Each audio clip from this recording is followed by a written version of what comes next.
Dar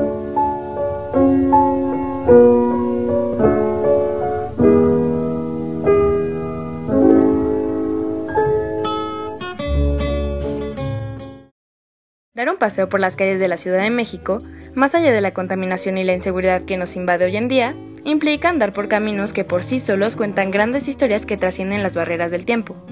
A falta del habla de ciertos lugares históricos, existen cronistas que han prestado su voz no solo a los recintos que hacen lugar en las calles de la ciudad, sino también a todas aquellas personas que con sus experiencias y oficios han contribuido al desarrollo evolutivo de la sociedad en el acaecido Distrito Federal. Hablar del Distrito Federal es imaginar una esfera extraída del resto de los estados de México como si se tratara de transportarse a un mundo surreal donde casi todo es posible.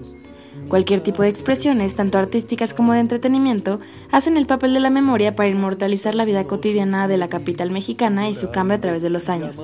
Es de esa forma que músicos, fotógrafos, caricaturistas y escritores han puesto sus expresiones al servicio del recuerdo, del costumbrismo y del tradicionalismo, mismas que ahora son los más fieles testimonios de la transformación de la ciudad de los palacios, aunque muchas veces no se den cuenta de ello. El papel del cronista ha resultado fundamental a lo largo de toda la historia de México.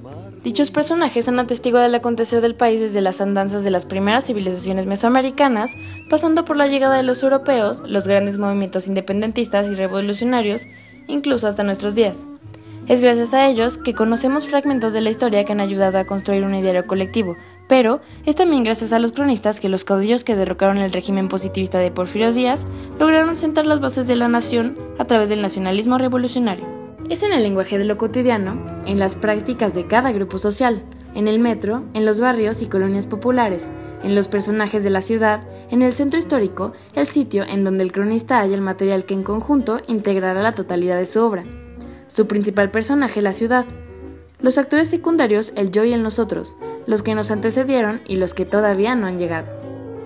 La narrativa de la ciudad constituye la remembranza de las imágenes que se construyen día con día en cada rincón de este semillero de manifestaciones populares, muchas de ellas provenientes desde tiempo atrás. Quizás su origen se remonta a la caída de México Tenochtitlan en 1521 o después de la época virreinal, cuando existían incesantes aspiraciones por construir lo mexicano e identificarse como un pueblo distinto de los españoles. Nuestros grandes artistas durante las 3 primeras décadas del siglo XX, a querer o no, se enfocaron a inventar nuestro país. Durante la institucionalización de la revolución se consolidó el nacionalismo, que prácticamente nos dibujó, generando una serie de estereotipos donde los cómics y la caricatura jugaron un papel de primer orden. A partir de la historieta se fueron desarrollando otros géneros. En el cine obviamente se trató de llevar personajes como Calimán, con Jeff Cooper como el actor.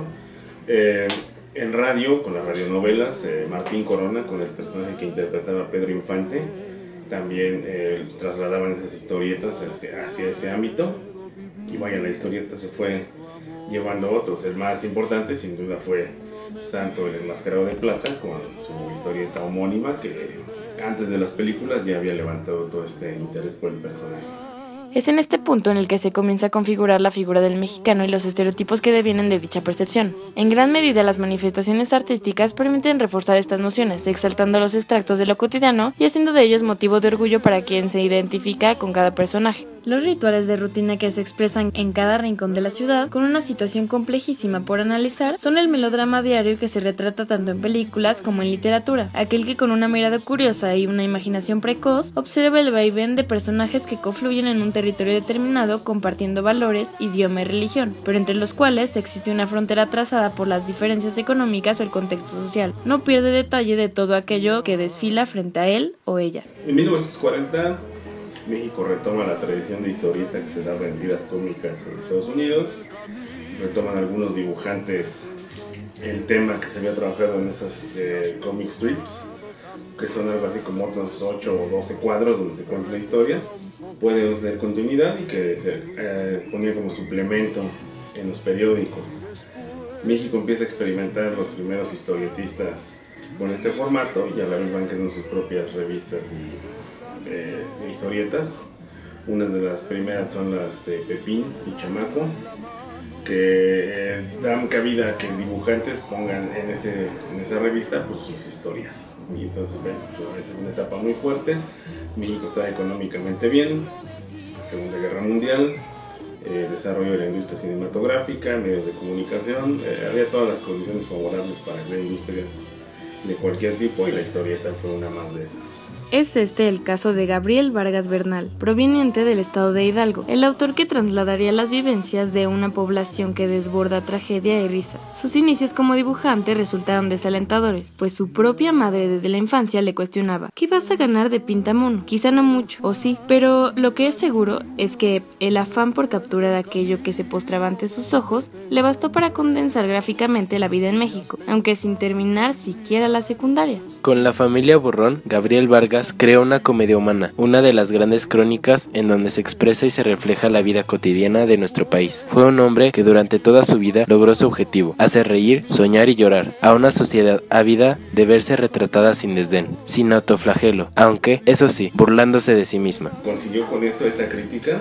a partir de la historieta y lo hizo por muchos años, y aparte que él era un hombre solo, ¿no? O sea, no tiene una editorial, él mismo era su editorial, él mismo era su dibujante, su argumentista. Tuvo asistentes que obviamente le ayudaban a trabajar todos los números, pero la familia Burrón salía semanalmente y a veces hasta 2 o 3 veces por semana, y esos ritmos de trabajo pues solo Gabriel Vargas lo tenía. Vivió más de 90 años y hasta la fecha de su muerte seguía muy ligado trabajando con la historieta, hasta que bueno, pues la vida lo derrotó, falleció. Si no, él seguiría haciéndola, creo yo, aunque también en el contexto actual ya no estaba muy conectado, ¿no? Quizá había que ver un proyecto digital de la familia Burrón o algo, pero bueno, pues él ya no alcanzó a vivir para esto, y sobre todo la crítica política y social es lo que se estudia, ¿no? Creo que Monsiváis tenía esta historieta muy ligada en su colección personal. El Museo del Estanquillo hace mucho referencia a la familia Burrón, y bueno, hay mucho de análisis del discurso que se puede hacer sobre la familia Burrón, que es interesantísimo. Sus inicios se forjaron al lado de caricaturistas como Ernesto García Cabral, en la Revista de Revistas y en Jueves de Excelsior. Es principalmente en este último medio donde comienza a destacar por sus habilidades plásticas y su amplia capacidad por plasmar ciertos paisajes de la cultura mexicana. Pues yo creo que en su momento lo fue, porque se plantea en la década de los 40-50 y hace mucho referencia a ese México, que México no ha cambiado tanto en muchas cuestiones. De repente sigue viendo el tema de el cacique, el político corrupto, gente que es muy atenida, gente que es industriosa y le salen malas cosas. Don Regino, que obviamente, ser honesto no le va muy bien, ¿no? No le hace muy bien ser honesto, y se castiga mucho esa parte, ¿no? Entonces creo yo que en cuanto a contexto sí está ubicado ahí, pero ya no se ven temáticas nuevas, como por ejemplo nunca se evolucionó en la familia Burrón el uso de internet, que a lo mejor hubiera sido interesante ver la sátira de la familia Burrón a los memes, o abiertamente el tema de la homosexualidad, ¿no? Esos temas que ya llegaron mucho tiempo después, no se tocaron dentro de la revista, pero creo yo que si hubiera seguido esa línea, pues sí veríamos una familia Burrón muy del siglo XXI tocando esos temas, que hubiera sido interesante, o sería interesante ver. Agustín Sánchez González, historiador cuya línea de investigación es el humorismo gráfico en México, en su texto Gabriel Vargas, una historia chipocluda, recopila las primeras muestras del talento que poseía este caricaturista. Narra que su primera historieta fue La vida de Pancho Villa, le siguió La vida de Jesús, cuyo éxito, comenta, duró 7 semanas pese a los estragos de la guerra cristera. Asimismo, su talento se reflejaba también en portadas de Janitzio en Go Watch, para Jueves de Excelsior, donde Sánchez González afirma: con un sorprendente equilibrio de colores y un espléndido manejo de perspectiva y espacio, ilustra su obra. La trayectoria que trazaría como caricaturista da sus primeros pasos con Virola y Piolita en 1937, en los Jueves de Excelsior. Desde esta creación y en adelante se inspirará a desarrollar personajes que poco a poco iría integrando en cada historieta. Es esta la razón como nace Don Gilemón,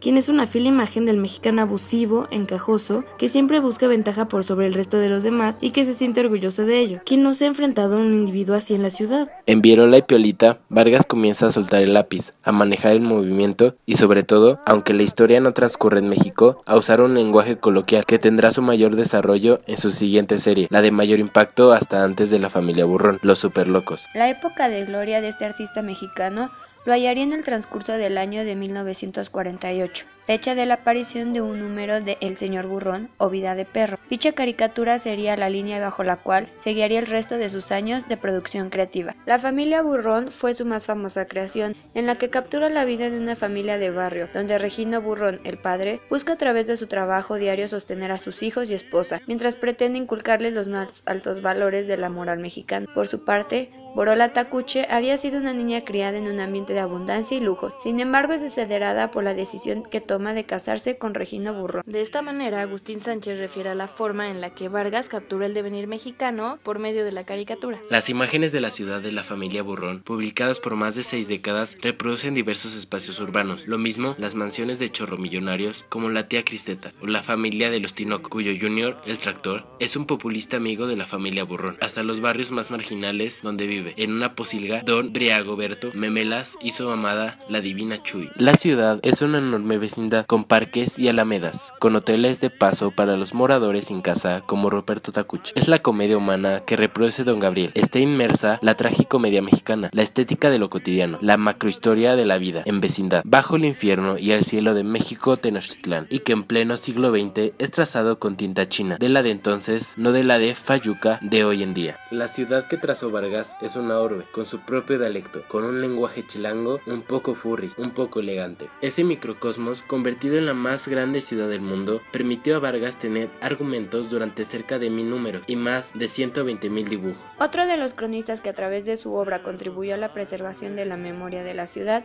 es el fotógrafo tamaulipeco Nacho López. Nacido en el año de 1923, Ignacio López Bocanegra se convirtió en uno de los más creativos fotógrafos en México, incursionando en las técnicas analógicas de la fotografía, pero también la forma en que se percibía la Ciudad de México. Su trabajo, al igual de Gabriel Vargas, se centró en retratar el acontecer cotidiano de la ciudad. Sus principales protagonistas fueron los transeúntes que día a día hacían recorridos por las calles del centro histórico para llegar a sus casas o lugares de trabajo, así como la gente que habitaba en las orillas de la ciudad. Hizo notar la conducta machista del mexicano a través de su lente cuando Mati Huitrón, atendiendo una petición del fotógrafo, caminó por la calle de Madero mientras el fotógrafo retrataba las miradas lascivas que los hombres colocaban sobre su cuerpo. En el año de 1954, López publicó una serie fotográfica llamada Solo los humildes van al infierno, donde mostraba la vida de los barrios más marginados de la ciudad. Con ello le dio otro sentido y mostró una cara que ocultaban algunos personajes. Evidenció a través de su obra la realidad incómoda de la Ciudad de México y contribuyó a la pluralidad de temas desde el azar, al igual que Luis Buñuel con Los Olvidados. Ambos artistas, a través de su lente, contribuyeron a través de sus obras a realizar una denuncia social sobre las condiciones con las cuales subsistía un significado número de personas en aquellos años. Historias que retoman la trágica vida en el barrio con sus repentinas muertes resultado de los enfrentamientos entre pandillas, los chismes de lavadero entre las amas de casa como el pan de cada día, los constantes infortunios que produce la escasez de dinero y las muestras de una cultura que nace dentro de las paredes del quinto bar. Las nuevas ideas y costumbres se convirtieron en el material principal para artistas que, junto con la sociedad, buscaban la reconstrucción tanto social como ideológica de un país. La Revolución Mexicana trajo en consecuencia una promesa para toda la población. México ya no volvería a ser más el país que fue hasta el siglo XIX.